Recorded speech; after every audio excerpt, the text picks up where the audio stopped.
webiga maxay u uumayaan biyo way kulul yihiin waa il biyo kulul sidee bay isku beddeshay il biyo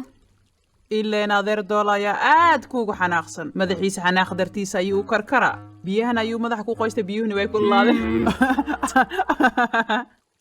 bayaan sidee halkan ugu soo muuqdaan biyaha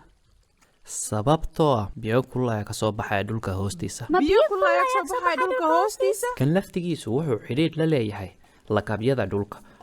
cagaheena ka hooseeya wuxuu ka samaysan yahay lakabyo dhagax iyo ciidda qaybaha ay ka samaysan yihiin dhagaxu iyo ciiddu way kala cabir duwan yihiin qaybta qaar aad ayay u yar yihiin taasoo adkeynaysa biyuhu inuu dhex maro sida dhoobada waxaanu tan ugu yeedhnaa aquitard qaybaha qaarna way kala waaweyn yihiin biyuhu si fudud ayuu u qulqulayaa sida ciidda bacaadka ah waxaan ugu yeedhnaa aquifer biyaha dhulku wuxuu ku ururaa aquiferka u dhexeeya lakabyada aquitardka marka biyaha dhulka ay kululayso tamarta geothermal waxay noqonayaan kuwo kulul kadib hadduu dhulgariir dhaco ama cadaadis ka yimaada lakabyada dhulka waxaa laga yaabaa markaas inuu dhulku dilaaco iyo lakabka sare ee dhulka hoos u riixo taasoo cadaadis uu keeno inay biyaha kulul kor u soo baxaan taasoo waxa sameeya isha biyaha kulul aanu aragno